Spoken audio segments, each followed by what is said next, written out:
کہ جس کے کرنے سے انسان تباہ و برباد ہو جاتا ہے، انسان ہلاک و برباد ہو جاتا ہے۔ اور یہ حدیث پاک ہے جس کی روایت امام مسلم علیہ رحمۃ رضوان نے اور امام بخاری علیہ رحمۃ رضوان نے بالاتفاق روایت کیا ہے۔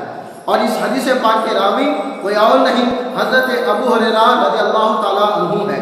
وہ بیان فرماتے ہیں کہ ہمارے پیارے آقا محمد مصطفیٰ صلی اللہ تعالیٰ علیہ وآلہ وسلم نے ایک مرتبہ لوگوں سے فرمایا، اے لوگوں، 7 ہلاک کرنے والی باتوں سے بچو۔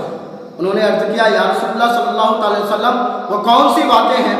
تو آپ صلی اللہ تعالی علیہ وسلم نے ارشاد فرمایا، پہلی بات تو یہ ہے کہ اللہ تعالیٰ کے ساتھ کسی کو شریک ٹھہرانے سے بچو۔ دوسرا، لوگوں پر جادو کرنے سے بچو۔ تیسری بات یہ ہے کہ جس کا قتل اللہ تبارک و تعالیٰ نے حرام فرمایا ہے اس کا ناحق قتل کرنا۔ اور چوتھی بات ہے سود کا مال کھانا۔ اور پانچویں بات ہے یتیم کا مال ناحق کھانا۔ اور چھٹی بات ہے جہاد کے دن منہ پھیر کر کے، پیٹھ دکھا کر کے بھاگ جانا۔ اور ساتویں اور آخری بات یہ ہے کہ پاک دامن مرد یا عورت پر تہمت لگا کر اسے عیبدار کر دینا۔